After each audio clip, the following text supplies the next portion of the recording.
For 3 years, my mother-in-law told every person in our small town that I had stolen from her son. Not borrowed, not misused, stolen. And because our town had one hospital, one school board, and about 6 degrees of separation between every family that mattered, I couldn't find work anywhere.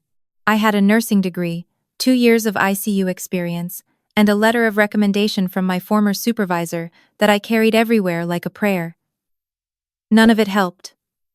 I was 28 years old, and the woman who had smiled at our wedding was quietly, methodically destroying my life. My name is Claire. And this is the story of how my late father-in-law saw it coming before any of us did.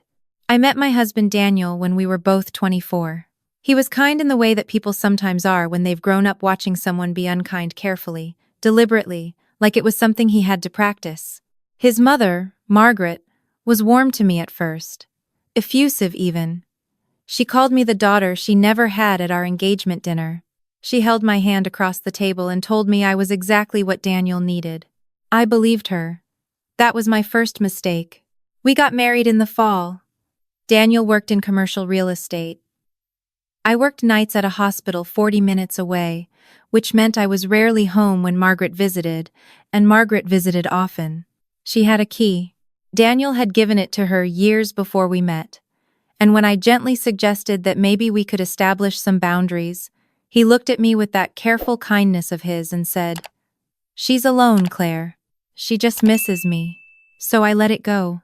The trouble started about 8 months into our marriage. Daniel's father, Robert, had passed away 2 years before we met. He had been, by every account, a quiet and serious man, an accountant who kept meticulous records of everything, who said little, but noticed much. I never got to meet him. I knew him only through photographs, and through the occasional thing Daniel said, which was never very much, and through the way Margaret never said anything about him at all, which told me more than anything else. Robert had left behind a modest estate, a house, some savings, and a small investment portfolio that Margaret controlled entirely. Daniel had never asked about the details. He trusted his mother the way people trust the ground beneath their feet without thinking about it, because the alternative is too frightening. The first time Margaret accused me of theft, it was in private. She called me while I was on my lunch break at the hospital. I was eating a sandwich in a parking garage because the break room smelled like burnt coffee and I needed 10 minutes of quiet. She told me, very calmly, that she had noticed some jewelry missing from a box she kept in Daniel's childhood bedroom, a room that was still set up exactly as it had been when he was 17, which should have told me something about Margaret that I hadn't fully understood yet. "I'm not saying it was definitely you," she said, in the tone of someone who was absolutely saying it was definitely me. "I'm just saying you're the only one who's been in that room recently." I told her I hadn't touched anything in that room. I told her I had barely been in that house, which was true. I worked nights. I slept days. Our visits to Margaret's house were Sunday dinners that I attended maybe twice a month because of my schedule. She made a small sound, sympathetic, almost. "Of course," she said. "I'm sure you didn't mean any harm." I hung up and stared at the concrete wall of the parking garage for a long time. I told Daniel that evening. He listened with his forehead creased in the way it did when something troubled him, but he didn't want to say so. Then he said his mother was probably just confused, that she had been more forgetful since his father passed, and that I shouldn't take it personally. I nodded. I went to work that night. I took care of 3 patients in serious condition and made decisions that affected whether they lived or died. I came home at 7 in the morning and lay in bed staring at the ceiling and thought about the word confused and what it was doing in that sentence. By the time 6 more months had passed, the accusation had traveled. I didn't know it at first. I found out the way you find out most things in a small town, which is sideways, a comment that wasn't quite a comment, a pause that lasted a second too long. A nurse manager at the hospital where I'd applied for a day shift position told me the position had been filled. A clinic 10 minutes from our house never called me back after my second interview. A home health agency I'd worked with briefly as a student suddenly had no openings. I thought it was bad luck. I thought it was timing. Then I ran into a woman named Patricia at the grocery store. Patricia was a neighbor of Margaret's, and she was the kind of person who operated entirely without a filter, which at that moment turned out to be the most useful thing in the world. She looked at me over a display of canned soup and said, "Oh, honey, are you doing okay?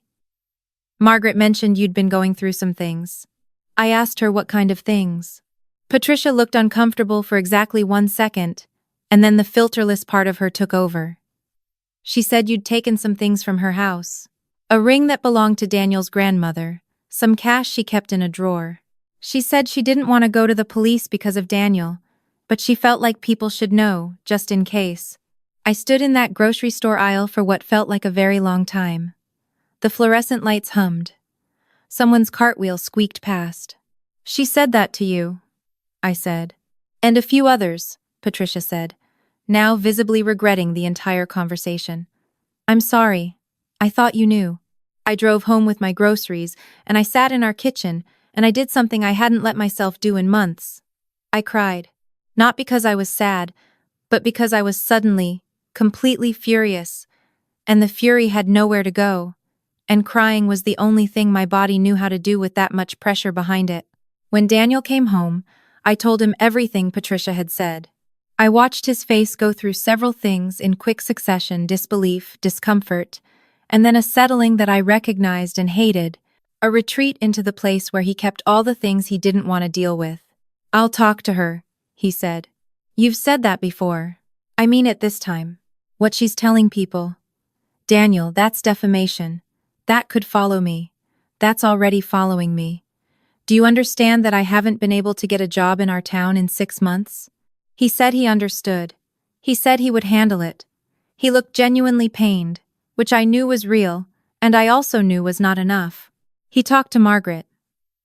Margaret cried. She said she was devastated that I had interpreted her concern as an accusation. She said she had only ever wanted to protect her son. She said she had found the ring. Actually, it had been in a different box all along. She was so sorry for any confusion. Daniel came home and told me that his mother had found the ring. I looked at him. "She found it," he said again, as if repeating it would help. "Daniel," I said, "she told Patricia. She told whoever else Patricia heard it from. Finding the ring doesn't undo that." He nodded. He agreed with me. And then, because he had agreed and talked to his mother and she had cried and found the ring, he considered the matter resolved. It was not resolved. What I didn't know, what I couldn't have known, was that Margaret's conversations had been much wider than Patricia. She had been to the hospital board fundraiser where the nursing director sat on the committee. She had mentioned it, casually, to the wife of the man who ran the home health network. She had said it. In the careful way she said everything, not an accusation, just a concern, just something she felt people should be aware of, the way good neighbors are aware of things. I applied to 11 positions over the next year. I got 3 callbacks, 2 second interviews, and 0 offers. I started picking up occasional shifts through a staffing agency 2 towns over, where nobody knew Margaret and the assignments were inconsistent, and the pay barely covered gas. I told myself it was temporary. I told myself Daniel would eventually understand the full scope of what his mother was doing. I told myself a lot of things in those years that were technically true and ultimately useless. Our marriage was fraying in the quiet way that marriages fray when one person is drowning and the other is standing on the bank saying they believe you're drowning but not quite reaching in. The night everything changed, I wasn't expecting anything to change. It was a Tuesday. I had just gotten home from a 12-hour shift. I was still in my scrubs, eating leftover pasta over the sink, when Daniel's phone buzzed on the counter. He was in the shower. I wasn't trying to read it. I just saw the name on the screen. It was from a name I didn't recognize: Gerald Hines. The preview text said, "Please call me before you speak to your wife. This is urgent and concerns your father's estate." I put the pasta down. Daniel came out of the shower. I pointed at his phone. He read the message, and his face did something I hadn't seen it do in a long time. It went very still. Not the stillness of retreat. The stillness of something shifting underneath. He called Gerald Hines in front of me. I sat at the kitchen table and I listened. Gerald Hines, it turned out, was a private attorney. He had been retained by Robert Daniel's father, approximately 16 years ago, with instructions that were specific and unusual. He was not to make contact with Daniel until certain conditions were met. Those conditions, Gerald explained carefully, related to the management of Robert's estate and certain actions that Robert had apparently anticipated might occur. Daniel sat down very slowly in the chair across from me. Gerald said he had been monitoring the situation, that Robert had left detailed instructions about what to watch for, and that recent events had triggered the final condition. He asked if Claire was present. Daniel looked at me. I nodded. Daniel said yes. Gerald said, "Your father wanted Claire to hear this too. He wrote that specifically." I pressed my hand flat against the table to keep it from shaking. What Gerald told us took about 40 minutes. I'm going to tell you the important parts. Robert had known his wife for 34 years. He had loved her, in his way. He had also understood her, which is a different thing entirely. He understood that Margaret operated through a particular mechanism, that she controlled what she loved by diminishing what threatened that love. He had watched her do it to Daniel's friendships in high school.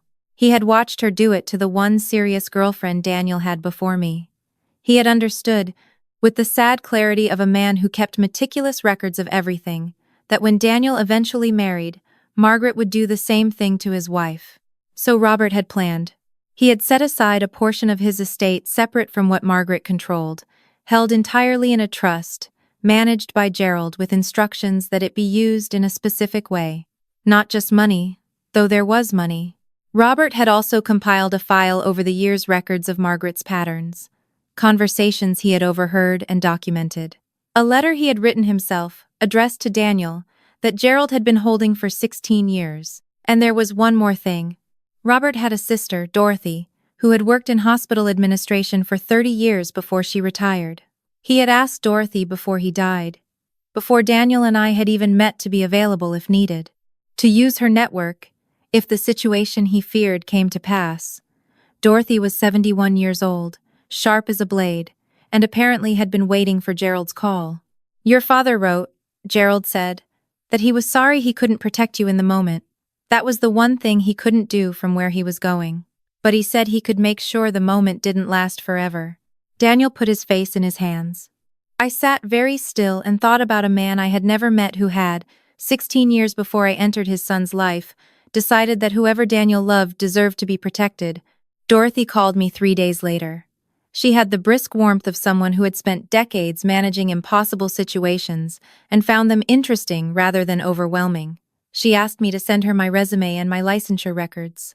She asked me to write a brief summary of the positions I had applied for and the outcomes.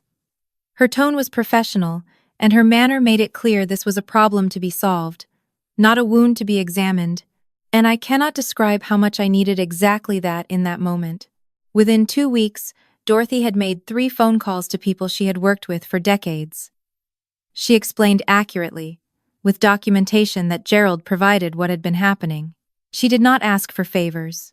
She presented facts and let the facts work. The nursing director at a hospital 25 minutes from our house called me directly. She said she had heard I was looking for a day shift ICU position. She said she had an opening. She said Dorothy had told her about me, and that Dorothy's word was, in her experience, worth more than most references she received. I started 2 weeks later. The morning before my first shift, I sat in my car in the parking lot for 10 minutes. I thought about the 3 years, the 11 applications, the parking garage sandwich and the fluorescent lights, and Patricia's face over the canned soup. I thought about Robert sitting at his desk with his meticulous records, watching his wife, loving his son, understanding what he understood and deciding to do something about it anyway, quietly, from a distance, in the only way that was available to him. I thought about how some people protect you loudly, and some people protect you in ways you don't know about until you need them. Margaret, when everything came to light, did not apologize. She said she had only ever been concerned. She said any reasonable mother would have been worried. She said Gerald and Dorothy were interfering in family matters that didn't concern them, which was a remarkable thing to say given the circumstances. Daniel listened to her say all of these things, and when she finished, he said something I had not heard him say to her before. He said, "I believe my wife. Not I talked to her. Not I'm sure it was a misunderstanding. I believe my wife."